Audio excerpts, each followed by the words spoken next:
Hi guys, good morning. जैसा कि आप सभी को पता है कि हम लोग भारतीय इतिहास की टेस्ट सीरीज सॉल्व कर रहे थे। आज हम लोग सॉल्व करेंगे टॉपिक नंबर 3 और ये जो है आपके यूपीपीसीएस आरओ एग्ज़ाम के लिए बहुत ही महत्वपूर्ण सीरीज है और इसका जो पीडीएफ है वो डिस्क्रिप्शन बॉक्स में आपको मिल जाएगा। चलिए हम लोग स्टार्ट करते हैं।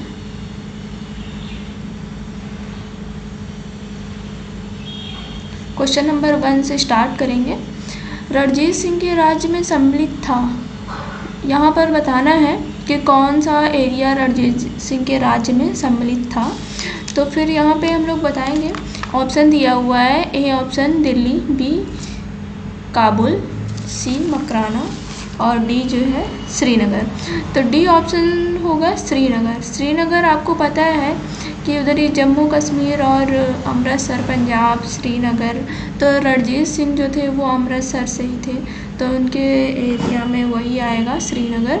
तो रणजीत सिंह का जो जन्म हुआ था वो 13 नवंबर 1780 में सुकरचकिया मिसल के मुखिया महासिंह के घर में हुआ था। और जो महाराणा रणजीत सिंह और अंग्रेज़ों के बीच में 24 अप्रैल 1809 को अमृतसर की संधि हुई थी। और संधि का जो तत्कालिक प्रभाव यह हुआ था कि रणजीत सिंह का सतलज पार के जो सिख राजाओं के ऊपर प्रभुत्व जमाने का सपना टूट गया था। तथा दूसरी ओर, जैसा कि कनिंघम ने कहा था कि रणजीत सिंह को पश्चिमी दिशा में प्रसार करने की खुली छूट मिल गई है और उन्होंने 1818 में मुल्तान, 1819 में कश्मीर और 1834 में पेशावर को जीत लिया था। इस प्रकार जो विकल्प में दिए हुए हैं इस हिसाब से जो है श्रीनगर ऑप्शन सही होगा। क्वेश्चन नंबर 2, रणजीत सिंह किस मिसाल से संबंधित थे? तो जो ऊपर आपने पढ़ाई है, A option is right answer होगा, सुकरचकिया मिसल से थे। क्वेश्चन नंबर 3, महाराजा रणजीत सिंह के राज्य की राजधानी क्या थी? A option Amritsar, B Patiala, C Lahore और डी जो है कपूरथला। तो ये लाहौर जो है महाराजा रणजीत सिंह की राजधानी थी, जो कि अब 1798 में अफ़गानिस्तान के शासक जमान शाह ने पंजाब पर आक्रमण किया था और वापस जाते समय उनकी जो तोपें थी वो चिनाब नदी में गिर गई थी और रणजीत सिंह ने उन्हें निकलवा कर वापस भिजवा दिया था। उस सेवा के बदले में जो जमान शाह थे अफ़गान के शासक, उन्होंने रणजीत सिंह को लाहौर पर अधिकार करने के लिए छूट दे दी थी, तो जिसको रणजीत सिंह ने अपनी राजधानी बना लिया था 1799 ईस्वी में। क्वेश्चन नंबर 4, राजा रणजीत सिंह ने किस स्थान पर अदालत ए आला की स्थापना की थी? तो ए ऑप्शन होगा अमृतसर, बी लाहौर, सी फिरोजपुर, डी मुल्तान। तो रणजीत सिंह ने लाहौर में अदालत ए आला की स्थापना करी थी तथा उसको अपनी राजधानी बनाया था। रणजीत सिंह ने न्याय व्यवस्था कठोर थी और राज्य की सर्वोच्च अदालत का नाम अदालत ए आला था और यह अदालत लाहौर में स्थित थी। रणजीत सिंह स्वयं उसके प्रधान थे। जो लाहौर था उसको जमान शाह ने इनको दिया था, अधिकार करने की छूट दी थी और उसको इन्होंने अपनी राजधानी बनाई थी 1799 ईस्वी में और वहीं पे इन्होंने अदालत ए आला, सर्वोच्च अदालत की स्थापना भी करी थी। क्वेश्चन नंबर 5, रणजीत सिंह ने सुप्रसिद्ध कोहिनूर हीरा प्राप्त किया था, कहाँ से प्राप्त किया था? ए ऑप्शन था शाह शुजा से, बी जमान शाह से, सी दोस्त मोहम्मद से, डी शेर अली। जमान शाह से तो फिर उन्होंने लाहौर को प्राप्त किया था, लाहौर पर कब्जा करने की छूट मिली थी। ए ऑप्शन राइट आंसर होगा, शाह शुजा से प्राप्त किया था, जो पंजाब अहमद शाह अब्दाली के साम्राज्य का भाग था और परंतु वहाँ पे जो 1773 ईस्वी में उनकी मृत्यु के पश्चात मुल्तान, कश्मीर इत्यादि कुछ छोटे छोटे भागों को छोड़कर शेष पर सिख मिसलों का अधिकार हो गया था।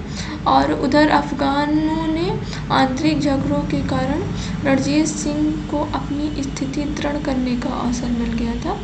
और 1800 ईस्वी में जो है अहमद शाह अब्दाली का पौत्र शाह शुजा काबुल की गद्दी पर बैठा था, परंतु उसके भाई शाह महमूद ने शक्तिशाली बरकजई सरदारों फतह खान और दोस्त मोहम्मद की सहायता से 1809 में विस्थापित कर दिया था और तथा स्वयं कश्मीर और पेशावर पर अधिकार कर लिया था।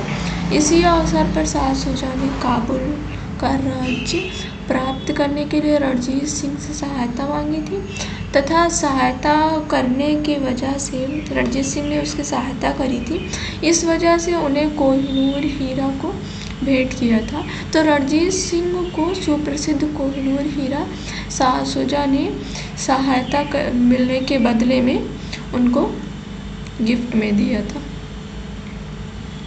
क्वेश्चन नंबर 6, निम्न में से किसने कहा था कि ईश्वर की इच्छा है कि मैं सभी धर्मों को एक निगाह से देखूं, इसलिए उसने दूसरी आँख की रोशनी ले ली? महाराजा रणजीत सिंह, महाराजा शेर सिंह, महाराजा दिलीप सिंह, उपरोक्त में से कोई नहीं। Option number A right answer होगा महाराजा रणजीत सिंह। महाराजा रणजीत सिंह का जो जन्म था वो 13 नवंबर 1780 में सुकरचकिया मिसल के मुखिया महासिंह के घर में हुआ था और वो 12 वर्ष के ही थे तभी महाराजा रणजीत सिंह के पिताजी का स्वर्गवास हो गया था। 1792 ईस्वी से 1797 तक एक प्रतिशासन परिषद काउंसिलिंग ऑफ रेजेंसी जिनमें इनकी माता, सास और दीवान लखपत रहे थे और शासन ने कार्य चलाया। इन लोगों ने मिलके मतलब शासन का जो कार्य था उसको चलाया।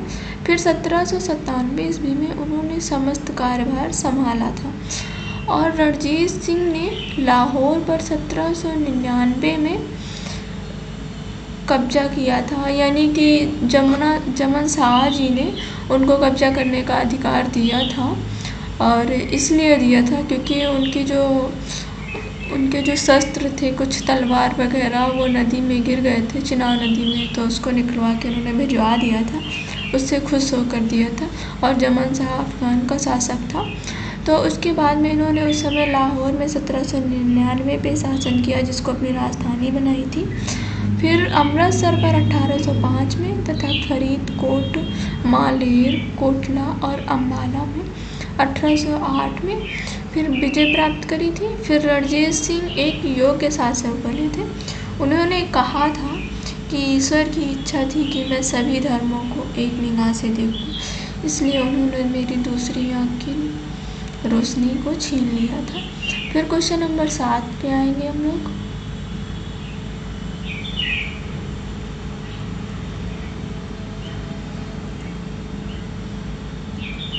क्वेश्चन नंबर 8, सिख राज्य का अंतिम राजा कौन था?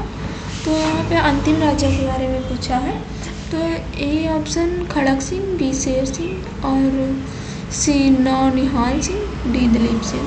तो डी ऑप्शन राइट आंसर होगा। दिलीप सिंह जो था वो सिख राज्य का अंतिम राजा था और महाराजा दिलीप सिंह सिख साम्राज्य के अंतिम राजा थे जिन्होंने 1843 से 1849 ईस्वी तक शासन किया था।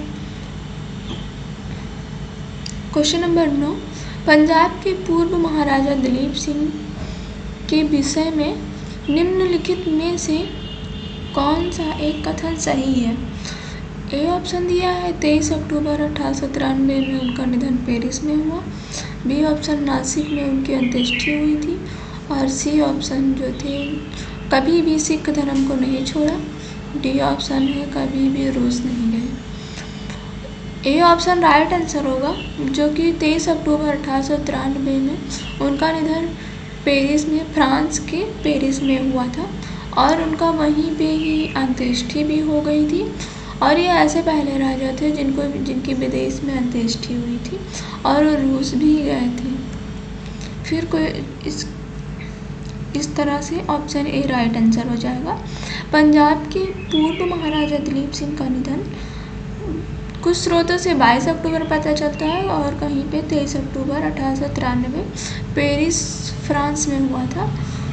और दलीप सिंह जो थे सभी धर्मों को छोड़कर ईसाई धर्म को अपनाया था, सिख धर्म को छोड़कर ईसाई धर्म अपनाया था। इन्होंने रूस की यात्रा भी करी थी और इनकी अंत्येष्टि जो थी वो इंग्लैंड में हुई थी। क्वेश्चन नंबर 10, सिख साम्राज्य का अंतिम शासक कौन था? A option Dalip Singh, B Naunihal Singh, C Ranjit Singh और D Sher Singh. A option right answer होगा दलीप सिंह। पंजाब सिख साम्राज्य का जो अंतिम शासक था वो दलीप सिंह था और ये 1749 ईस्वी में द्वितीय आंग्ल सिख युद्ध की समाप्ति पर अंग्रेजों द्वारा पंजाब का विलय कर लिया था। अंग्रेजों ने जो है वो पंजाब का विलय किया था 1849 में द्वितीय आंग्ल सिख युद्ध के समाप्ति के बाद में, और दलीप सिंह को पेंशन देकर ब्रिटेन भेज दिया था। क्वेश्चन नंबर 11, पंजाब के विलय के पश्चात में पंजाब पर शासन करने के लिए निम्न में से कौन 3 संसदीय सदस्य नहीं था? A option HM Elliot, B sir Henry Lawrence और सी जॉन लॉरेंस और डी रॉबर्ट मॉन्टगोमरी। तो ए ऑप्शन इसमें पूछा है नहीं, तो ए और डी दोनों नहीं होगा और इसमें था लॉरेंस हेनरी और जॉन लॉरेंस, ये दोनों राइट आंसर हो जाएंगे। और यहाँ पे पंजाब के ब्रिटिश साम्राज्य के विलय के बाद में लॉर्ड डलहौजी ने 3 सदस्यीय परिषद का गठन किया था, जिसमें लॉर्ड डलहौजी ने 1849 ईस्वी में पंजाब पर शासन करने के लिए 3 लोगों का गठन किया, जिसमें थे सर लॉरेंस हेनरी और जॉन लॉरेंस था और चार्ल्स ग्रेनविल मॉन्सेन को सदस्य के रूप में नियुक्त किया था और HM एलियट और रॉबर्ट मॉन्टगोमरी इस परिषद से कोई संबंध नहीं था। क्वेश्चन नंबर 12, प्रथम आंग्ल मैसूर युद्ध 1766 से 59 तक हुआ। 69 मतलब 1766 से 69 ईस्वी में कौन विजयी हुआ था, इसमें पूछा गया है। तो ये अंग्रेज, A option, B option Hyder Ali, C option Maratha, D Nizam. तो उस समय जो था वो मैसूर का शासक हैदर अली था जो कि विजयी हुआ था और प्रथम आंग्ल मैसूर युद्ध 1767 या 66 लिखा होता है कहीं कहीं पे, उस 67 से 69 के बीच में अंग्रेजों और हैदर अली के मध्य में हुआ था और वहाँ भी निज़ाम, मराठा और हैदर अली तीनों एकजुट होकर अंग्रेजों से लड़ा था और हैदर ने अपनी कूटनीतिक सूझबूझ से इस त्रिगुट को भंग करने का प्रयास किया था। उसने मराठों को धन देकर निजाम के प्रदेश को प्रलोभन देकर अपनी ओर मिला लिया था, फिर कर्नाटक पर आक्रमण किया और अंग्रेजों की प्रारंभिक सफलता के कारण निजाम पुनः अंग्रेजों की ओर चला गया था और हैदर अली उत्साहपूर्वक लड़ते हुए 1868 ईस्वी में बेंगलोर पर अधिकार कर लिया था। फिर 1769 में उसकी सेना मद्रास तक जा पहुंची थी। फिर अंग्रेजों ने विवश में हैदर अली की शर्तों पर 4 अप्रैल 1769 को मद्रास की संधि कर ली थी। इसमें जो है जो हमारे यहाँ मुग़ल शासक थे उन लोगों में यूनिटी नहीं थी, जिसके कारण अंग्रेज फूट डालते थे और शासन करते चले आ रहे थे और हर एरिया को जीतते जा रहे थे। तो इस तरह से यहाँ पर जो है राइट आंसर बी ऑप्शन होगा, हैदर अली। क्वेश्चन नंबर 13, निम्न में से कौन 1755 में डिंडी गुल मैसूर में एक आधुनिक शस्त्रागार की स्थापना भी की थी? तो A option Nanjaraj, B Hyder Ali, C Devaraj, D Chikka Krishnaraj. B option right answer होगा। डिंडीगुल मैसूर में आधुनिक शस्त्रागार की स्थापना जो है हैदर अली ने करी थी, जो 1742 में वेंकट राय के नेतृत्व में मैसूर सेना ने डिंडीगुल पर विजय प्राप्त करी थी। और 1755 में मैसूर के जो महाराजा ने स्थिति को संभालने के लिए हैदर अली को डिंडीगुल में भेजा था। फिर 1755 में हैदर अली ने डिंडीगुल पर कब्जा किया और इस किले को एक सैन्य चौकी में बदल दिया था। फिर बाद में हैदर अली मैसूर का वास्तविक शासक बना। फिर 1777 में उन्होंने पुरसीन मीर साहिब को डिंडीगुल का गवर्नर भी नियुक्त कर लिया था। क्वेश्चन नंबर 14 में ब्रिटिश जनरल जिसने हैदर अली को पोर्टो नोवा के युद्ध में हराया था।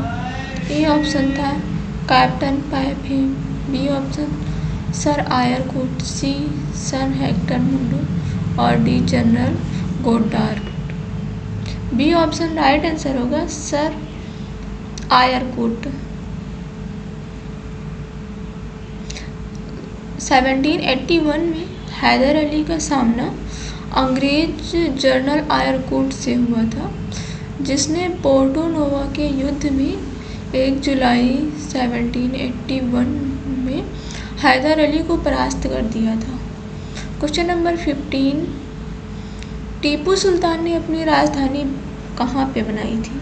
A option Srirangapatnam, B Mysore, C Bangalore और D Coimbatore. A option right answer होगा।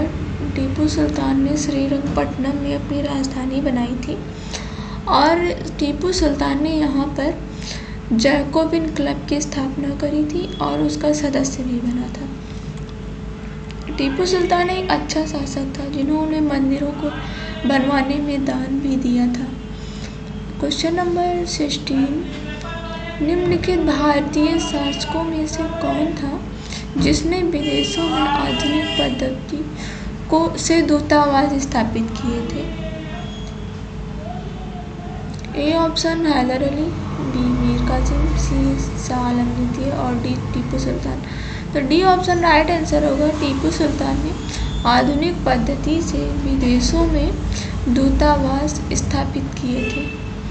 फिर क्वेश्चन नंबर 17, टीपू सुल्तान ने ब्रिटिश सेना को 1780 में हराया था, यानी कि कहाँ पे हराया था?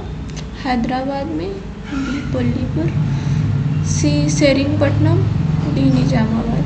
बी ऑप्शन राइट आंसर होगा। पोल्लीपुर में हराया था। हैदर अली एवं टीपू सुल्तान ने मराठों तथा निजाम के साथ एक समझौता कर लिया था तथा फ्रांसीसी सहायता का वचन ले लिया था। ये लोग जो है फ्रांसीसियों की सहायता करना चाहते थे तथा कर्नाटक पर जुलाई 1780 में आक्रमण करके अर्काट पर अधिकार किया। तत्पश्चात टीपू सुल्तान ने हेक्टर मुंडो की सेना को पोल्लीपुर नामक स्थान पर हराया था। फिर B option right answer Pollipur. Question number 18, अंग्रेजों ने श्रीरंगपट्टनम की संधि किसके साथ की थी? A option Hyder Ali, B Dupleix, C Tipu Sultan और डी नंदराज। तो ए ऑप्शन यहाँ पे सी ऑप्शन राइट आंसर होगा। टीपू सुल्तान ने श्रीरंगपट्टनम की संधि अंग्रेजों के साथ में करी थी, जो कि तृतीय आंग्ल मैसूर युद्ध के बाद में 1790 से 92 तक हुआ था। तृतीय आंग्ल मैसूर युद्ध, उसी के बाद में श्रीरंगपट्टनम की संधि जो है 1792 के द्वारा की गई थी। इस संधि में अंग्रेजों की ओर से जो कॉर्नवालिस था तथा मैसूर से टीपू सुल्तान शामिल थे। टीपू सुल्तान को अपने राज्य का लगभग आधा भाग अंग्रेजों को और उनके साथियों को देना पड़ा। साथ ही युद्ध के हार जाने के रूप में टीपू सुल्तान को 3 करोड़ रुपए देने पड़े थे। अंग्रेज़ों को। और श्रीरंगपट्टनम की संधि में यह शामिल था कि जब तक टीपू 3 करोड़ रुपए नहीं देगा तब तक उसके 2 पुत्र कब्जे में रहेंगे। कॉर्नवालिस ने इस संधि के बाद यह टिप्पणी की कि हमने अपने शत्रु को प्रभावशाली ढंग से पंगु बना दिया तथा साथियों को भी शक्तिशाली नहीं बनने दिया। क्वेश्चन नंबर 19, टीपू सुल्तान अंग्रेजों के साथ में कब युद्ध में मारे गए? ए ऑप्शन 1857, बी 1799, सी 1793 और डी 1769। तो बी ऑप्शन राइट आंसर होगा 1799 में। टीपू सुल्तान जो था वो चतुर्थ आंग्ल मैसूर युद्ध में 1799 के द्वारा अंग्रेजों से लड़ते हुए मारा गया था। क्वेश्चन नंबर 20, निम्न में से कौन एक सुमेलित है? ए ऑप्शन दिया हुआ है प्रथम आंग्ल मैसूर युद्ध हैदर अली पराजित हुआ, गलत है। बी ऑप्शन दिया हुआ है आंग्ल मैसूर युद्ध हैदर अली और अंग्रेजों को पराजित किया, ये भी गलत। सी ऑप्शन है आंग्ल मैसूर युद्ध, तृतीय आंग्ल मैसूर युद्ध टीपू सुल्तान युद्ध जीता और अपना भूभाग अंग्रेजों को नहीं दिया, ये भी गलत। डी ऑप्शन होगा चतुर्थ आंग्ल मैसूर युद्ध टीपू पराजित किया गया और युद्ध के मध्य में दिग्बंध हुआ, ये राइट आंसर हो जाएगा। प्रथम आंग्ल मैसूर युद्ध जो हुआ था वो 1767 से 69 में हुआ था और इस दौरान जो है अंग्रेज गवर्नर बेरेल सट था और युद्ध 4 अप्रैल 1769 को मद्रास की संधि के द्वारा समाप्त हुआ था। मतलब मद्रास की संधि 1769 में हुई थी जिसके द्वारा प्रथम आंग्ल मैसूर युद्ध की समाप्ति हुई थी और अंग्रेज़ गवर्नर बेरेल सट था उस टाइम पे। फिर द्वितीय आंग्ल मैसूर युद्ध के टाइम पे जो हुआ था वो 1780 से 84 तक चला। इस दौरान जो अंग्रेज गवर्नर वॉरेन हेस्टिंग था और मैंगलोर की संधि के द्वारा द्वितीय आंग्ल मैसूर युद्ध समाप्त हुआ। तृतीय आंग्ल मैसूर युद्ध जो है वो 1790 से 92 तक चला। इस दौरान अंग्रेजों द्वारा गवर्नर लॉर्ड कॉर्नवालिस था और अंग्रेजों के विरुद्ध सहायता के लिए टीपू सुल्तान ने टर्की से सहायता प्राप्त करने का प्रयत्न किया था। फिर 1784 से 85 में उसने एक दूत मंडल कुस्तुनतुनिया भेजा था। जो 1787 में टीपू ने एक दूत मंडल फ्रांस भी भेजा था और यह युद्ध 1792 ईस्वी में श्रीरंगपट्टनम के द्वारा समाप्त हुआ था। जो श्रीरंगपट्टनम की संधि जो अंग्रेजों और टीपू सुल्तान के बीच में हुई थी। तृतीय आंग्ल मैसूर युद्ध 1790 से 92 तक चला था। फिर फोर्थ की बात करें, फोर्थ आंग्लो मैसूर युद्ध 1799 में हुआ था। इस दौरान अंग्रेज गवर्नर लॉर्ड वेलेस्ली था और ये 4 मई 1799 को अंग्रेजी सेना ने श्रीरंगपट्टनम का दुर्ग जीत लिया था और टीपू सुल्तान लड़ते लड़ते मारे गए थे, वीरगति को प्राप्त हुआ। फिर टीपू की कुल के सदस्यों ने बेल्लौर में कैद कर लिया था। क्वेश्चन नंबर 21, सूची फर्स्ट को सूची सेकंड से सुमेलित करना है।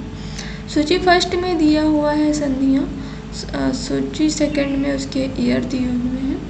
कौन सी संधि कब हुई थी? इसमें होगा इलाहाबाद की संधि। इलाहाबाद की संधि को 4 से मैच करेंगे। इलाहाबाद की संधि हुई थी 1765 में। फिर बी को 2 से मैच करेंगे। मैंगलोर की संधि हुई थी 1784 में।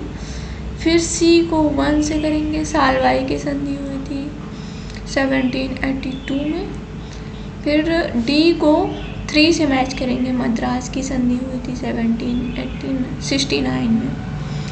तो इस हिसाब से ऑप्शन सी राइट आंसर हो जाएगा इलाहाबाद की प्रथम संधि जो हुई थी वो अंग्रेजों और मुगल सम्राट शाह आलम द्वितीय के मध्य में 12 अगस्त 1765 को हुई थी, जबकि इलाहाबाद की द्वितीय संधि अंग्रेजों और अवध के नवाब सिराजुद्दौला के बीच में 16 अगस्त 1765 को हुई थी।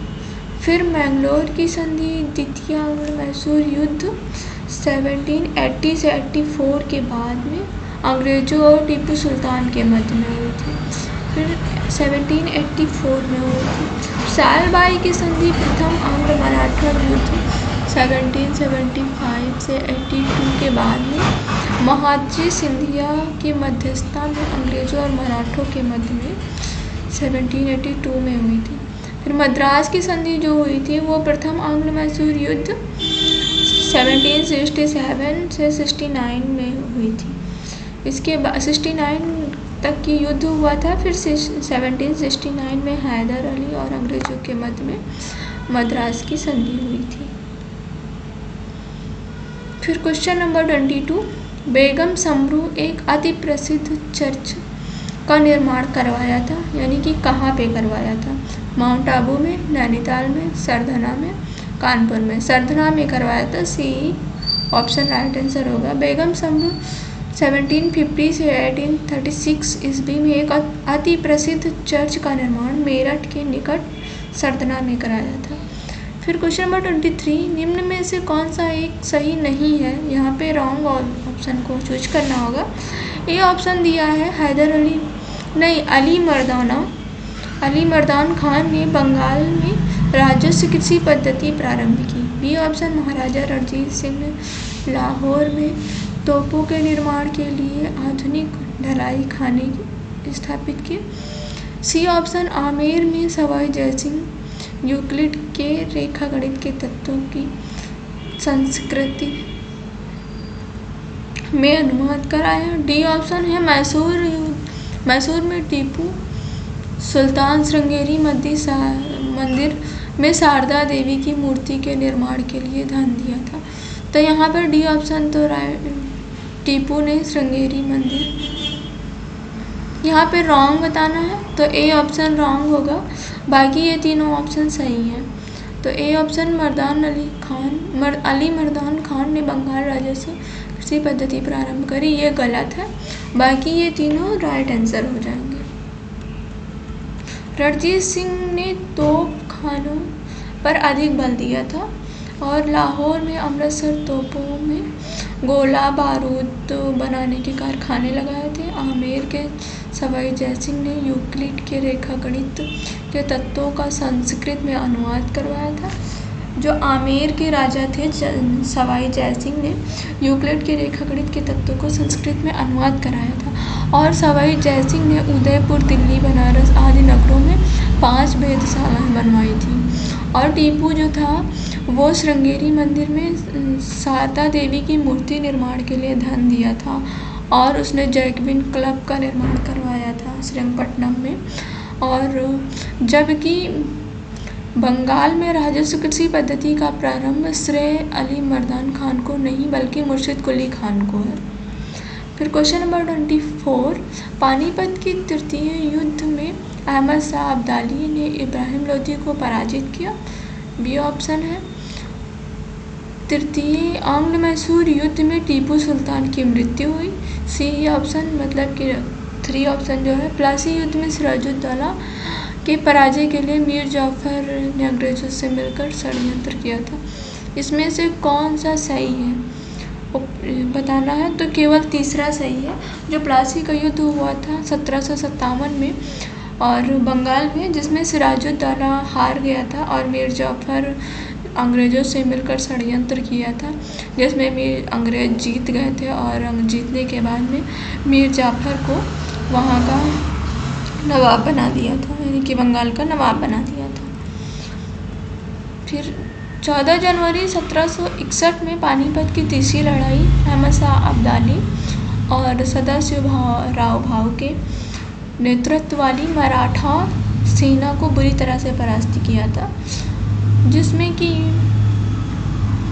जैन सरकार के अनुसार महाराष्ट्र में संभवतः ही कोई ऐसा परिवार नहीं होगा जिसने कोई ना कोई अपना संबंधी ना खोया। उसके बाद में कुछ परिवारों का तो सर्वनाश ही हो गया था। फिर 1790 से 92 में तीसरे आंग्ल मैसूर युद्ध में टीपू सुल्तान न केवल पराजित हुआ बल्कि इसकी मृत्यु भी हो गई थी। फिर श्रीरंगपट्टनम की संधि के थ्रू जो है ये इस युद्ध का विराम हुआ था। फिर टीपू सुल्तान की मृत्यु 1799 में चतुर्थ आंग्ल मैसूर युद्ध में हुई थी।